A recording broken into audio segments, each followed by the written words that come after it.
We're under a week until the election. I just can't even wrap my head around that. And the scariest part about it, pun intended, is tomorrow's Halloween. Or if you're tuning in today's Halloween on a Thursday. So 6 days, 5 days from Halloween. How are we feeling?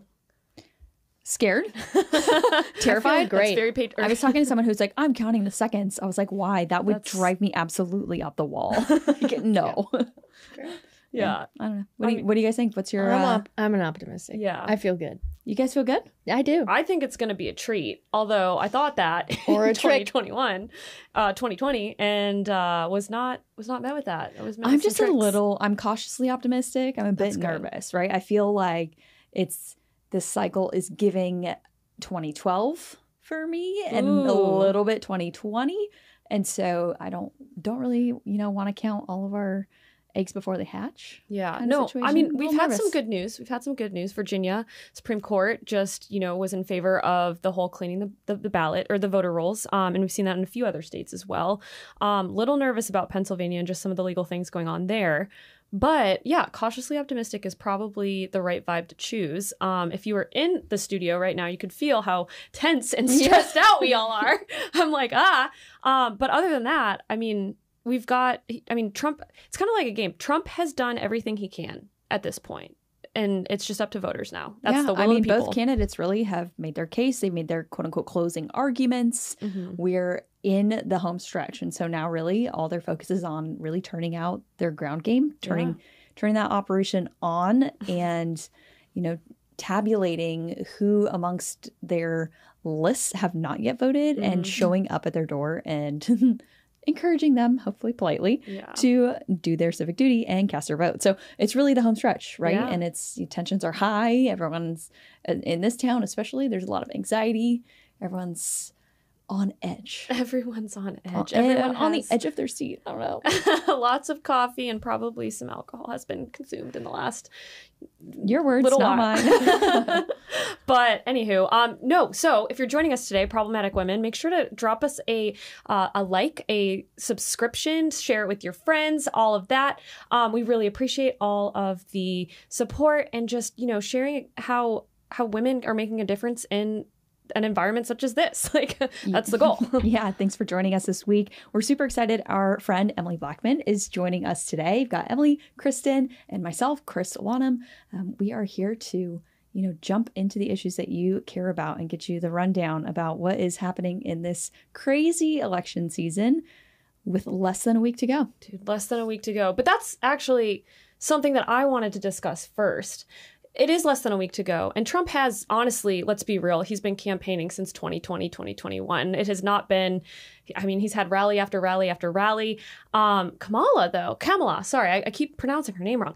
Kamala, she is 102 days in, like 102 days. So 4 years, 102 days. I literally can't wrap my head around that because this was a totally different election.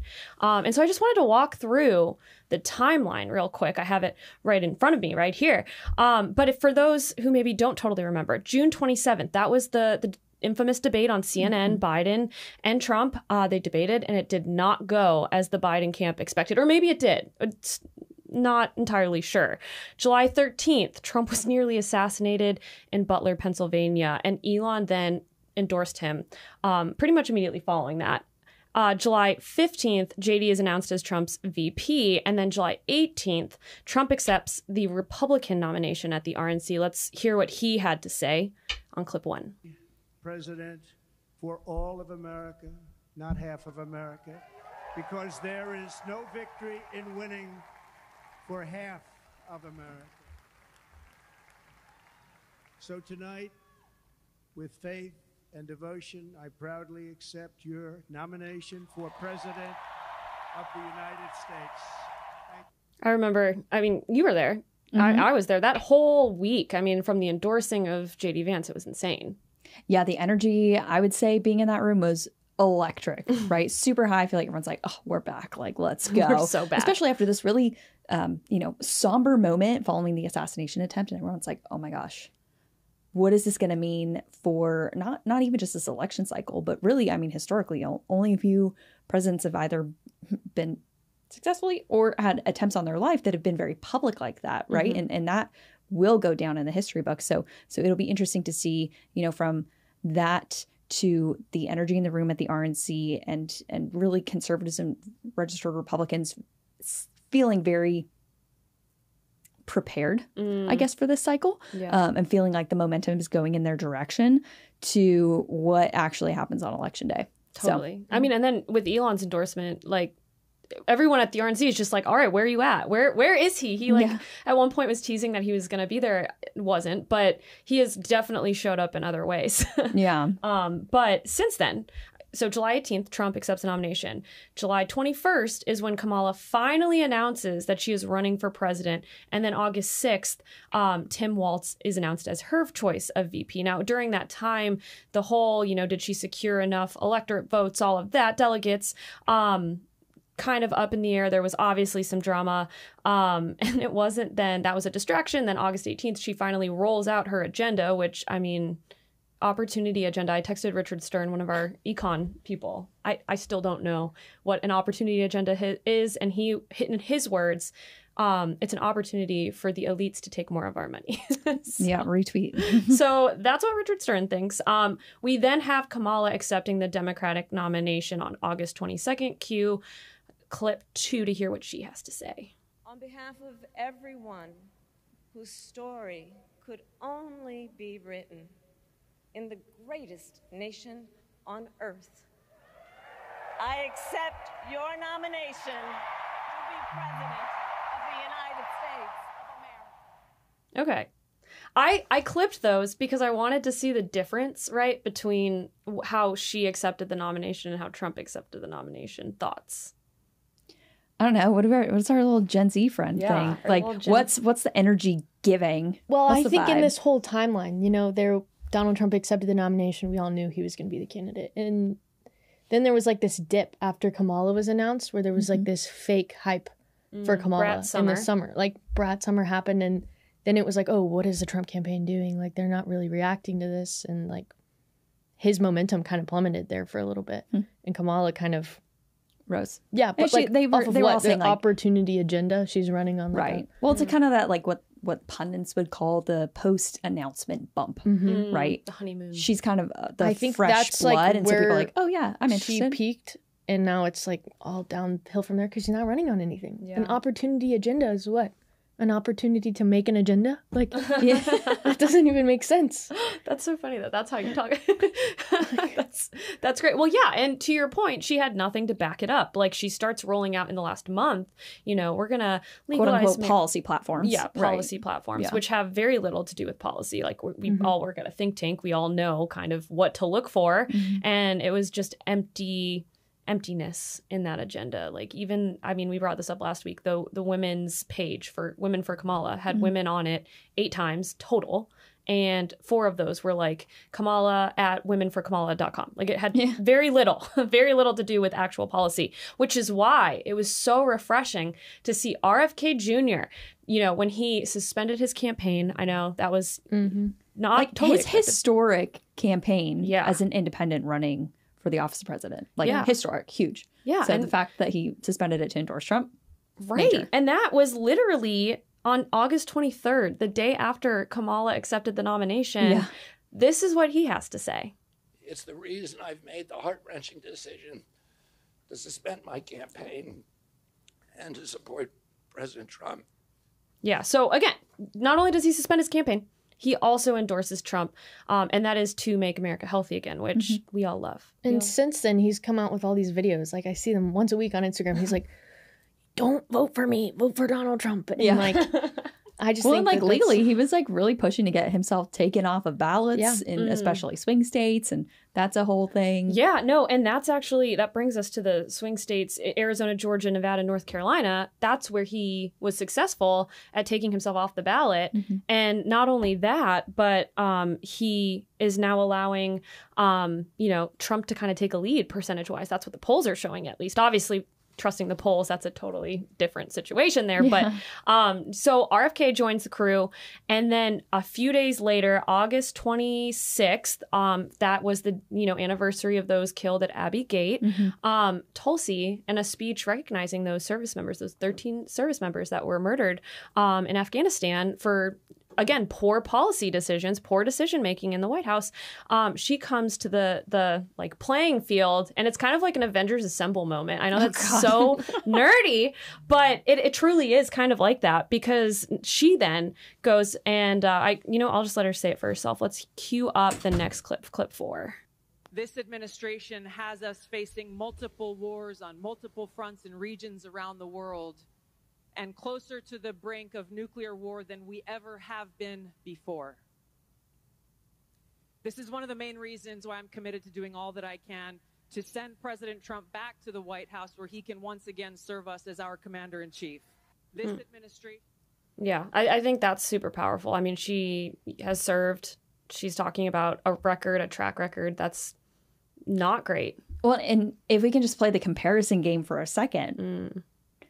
When you look at who Donald Trump has successfully brought over to his side, Tulsi Gabbard and RFK Jr., who does Vice President Harris have? Liz Cheney. Like, one of these things is not like the other, right? And the amount of, honestly, like unaffiliated voters or people that I know that are even engaged in this world but don't really care about politics per se. When RFK Jr. and Tulsi came to the table and made their endorsements, they were like, I respect that. I respect these people. And therefore, I'm going to take that into consideration when I'm I think like Elon Musk is huge with that too. Yeah. Because like these are successful people, and other people who are looking, I don't know who to vote for. Like, well, what are you hearing? Because I feel like you're plugged in so many different environments, and Tulsi, Elon, RFK, Avengers, assemble.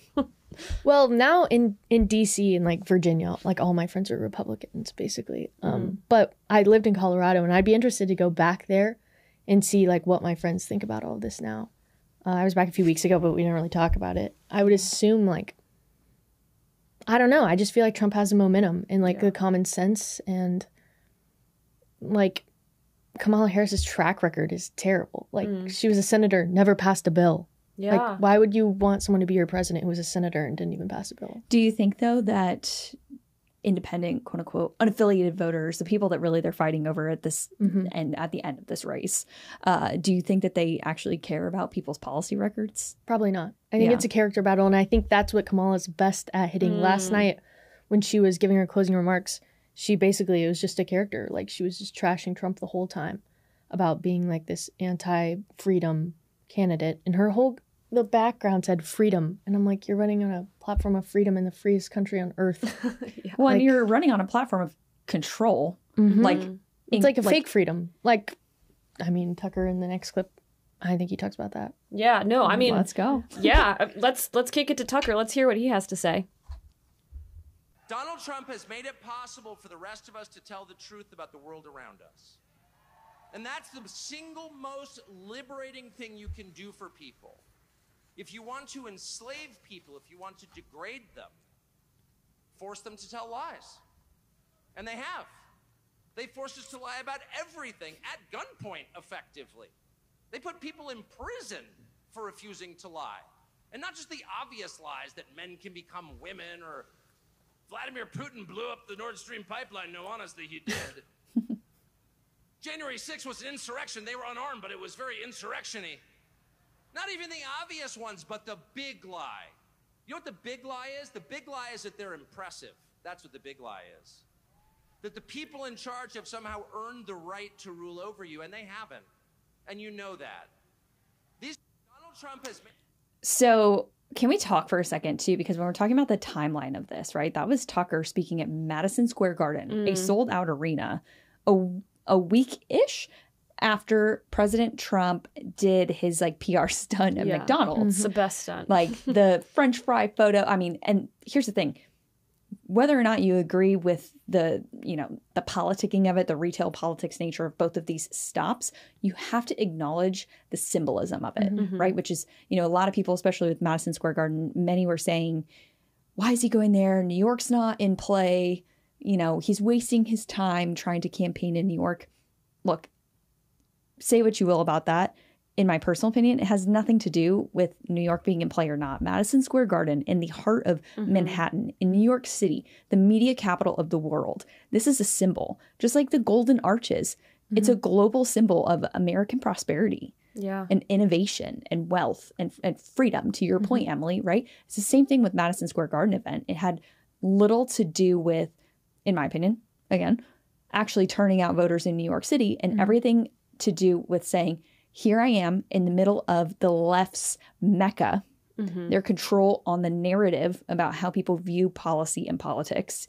And I'm filling this arena, which most people can't do. I mean, there's artists and teams that play there, and they can barely fill the arena, let alone a political figure. So to me, I mean, this symbolism of all this is what will go down. I mean, we'll be studying this for years when it comes to political science. Yeah. And I mean, like, to your point, the whole, I mean, they prosecuted him in New York. They tried to shut down and take away his buildings and his business, his livelihood, which talk about the American dream. Obviously, people are like, he started off wealthy, whatever. No, he built an empire in New York and knows literally everything down to the concrete of that building.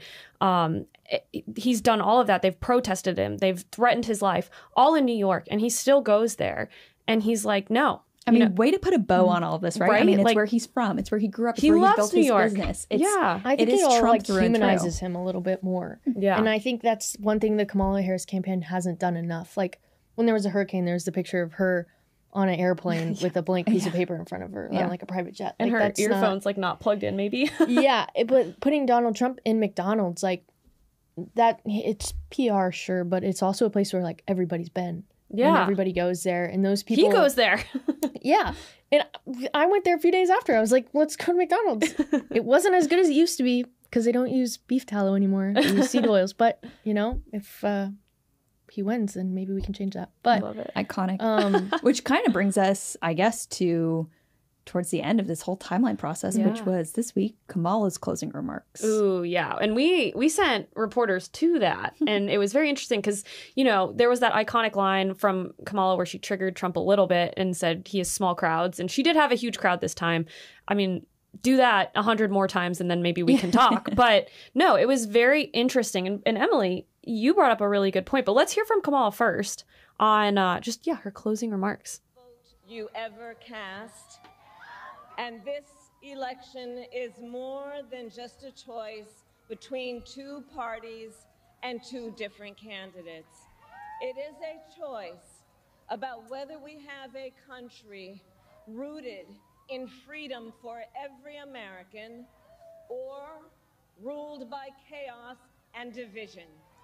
I'm sorry, like, the siren, you pointed this out yesterday, Emily. The siren in the background just makes it so like we're watching World War Z or some sort of like it's so apocalyptic movie. And also knowing that Joe Biden, see that light right there? He's probably sitting there kind of like looking out the shades like, what? You pushed me out. What the heck, man? Come on, man. But no, like that, again, to your point of the, she really doesn't have anything other than fluffy language. There's no substance. Yeah. Like ever. Between me or chaos. Are you kidding me? It's chaos right now. Well, and talk about, this is your really last opportunity, right? We call these closing remarks for a reason. Your last opportunity to bring forth the message of unity. And all she does is divide. Yeah. All she does is say, this guy's evil. Like, if he wins, the world's over. I think, too, the American people are past wanting a message of unity. Like, yeah, we're over it. It's like fake unity, too. It's not really real because they're not actually doing anything to unify the country. Yeah. All they do is, like, divide more and create more gaps of wealth and more gaps in ideology between people. I remember in 2021, Undivided came out with Tim McGraw and another country artist. And I remember listening to it. It came out right after, right in January, a little after January 6th. And, or maybe before then, but I saw it in January. And I remember listening to it and it's like, it's time to come together and get along. And I'm listening to it like, are you that out of touch, you millionaire, probably in Nashville or California or somewhere. I don't really care where you are. Are you not listening to the fact that half of America right now is super confused about what's going on? And that's why I brought up both Kamala and Trump's, like their speeches when they accepted the nomination, because to your point, this was a time to come together. I'm literally quoting the song I hate so much, but Trump is like, I'm going to be a president for all of America because half isn't good enough. Mm-hmm. How powerful is that? And then Kamala, again, fluffy language, the best chapter in American history and the best country ever. And I'm like, that is so fake. I don't believe you. And that is why she probably isn't doing too well right now, and why these closing remarks come off as inauthentic and just fear-mongering at this point. Like, I don't buy it. Well, it's pretty ironic for a campaign that started off with a platform of literally joy and vibes. Yeah. Oh, gosh. To be ending on the White House lawn. If you're getting your joy from your presidential candidate, you have a bigger problem. Yeah.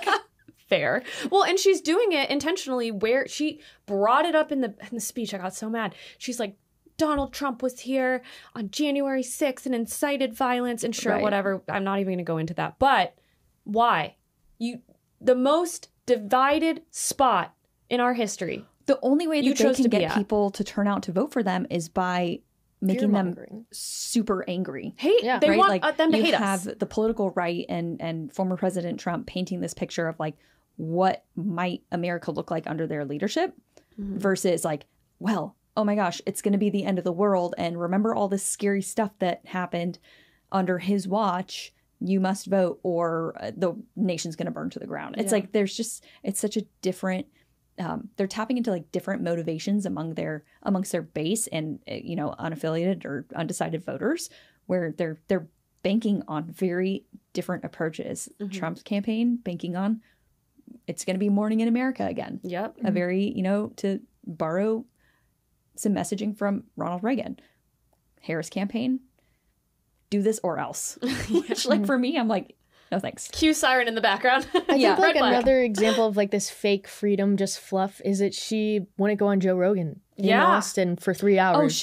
Oh, okay, yeah. Right? But like she agreed to do like an hour where she was, and Joe Rogan's like, nah, that's not how the show works. Yeah. Like, we're not doing that. I'm like, I really wanted to say something about that when all that came out. I'm like, tell me you don't listen to Joe Rogan without telling me you don't listen to Joe Rogan. I wonder like what would happen if she went and sat with him for 3 hours. Laughing. She'd be like, the whole time. That would be an hour of it. Oh my God. I would actually pay someone to like go watch that and like calculate how long she laughed.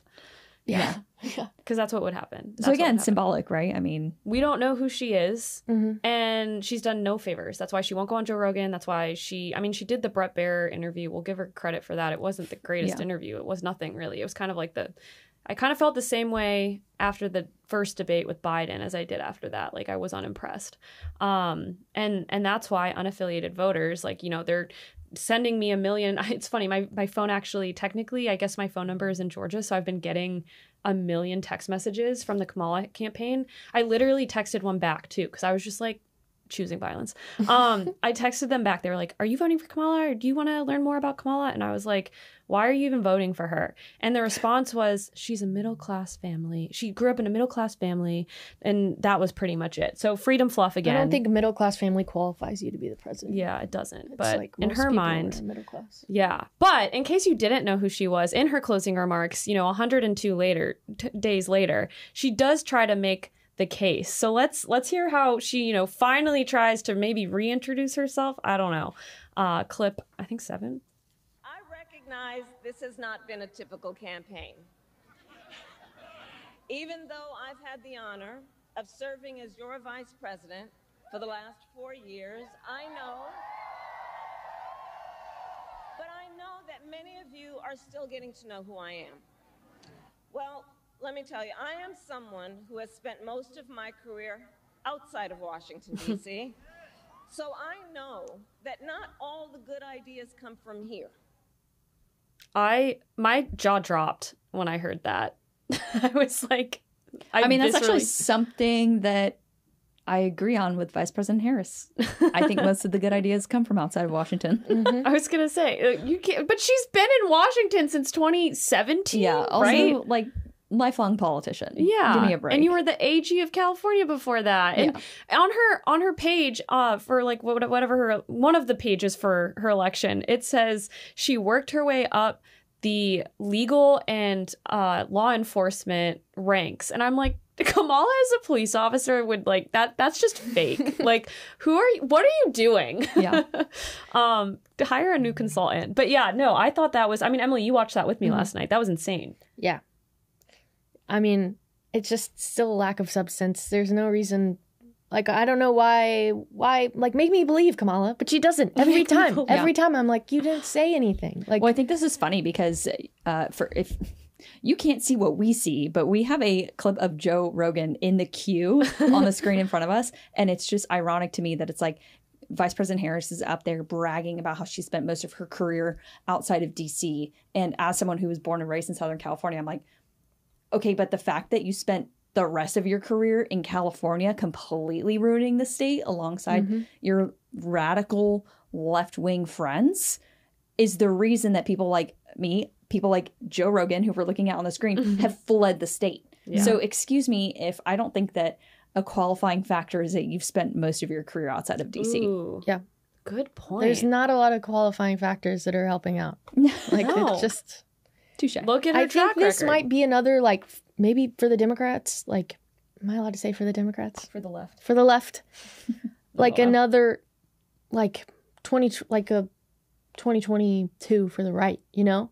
How we learned maybe quality of candidate matters. They might learn that matters because I don't think she's a very high quality candidate. And that's what's so... TBD? TBD. That's what's so insane about the Trump campaign. He, is in a place now where he's trying to lift up those that are underneath him. He is truly leading the party. He is going to, New York. He's going to California. And he's going to places where there are potentially seats in Congress up for grabs. And he thinks, if I hold a rally here, maybe some of those voters or unaffiliated voters will be influenced a little bit. And maybe we can have a more favorable Congress. Like, how smart do you have to be to think that way? I don't feel like I'm not entirely old. Like, I haven't been in politics forever, but I've never seen a candidate run something like that. It's usually about the candidate, not about the party itself, which I found very interesting.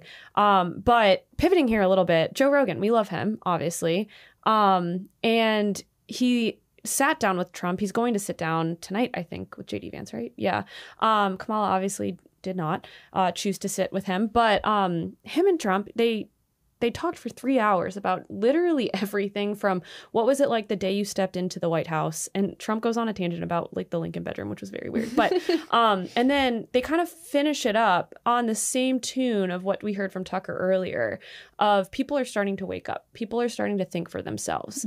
And I just thought that was super powerful. Let's cue up that last clip really quickly. Mentally ill. Telling them what the moral standards of society should be today. People are upset. There's a big difference now, but even in just a couple of years, I was shaking hands with people. They're young people. The rebels are Republicans now.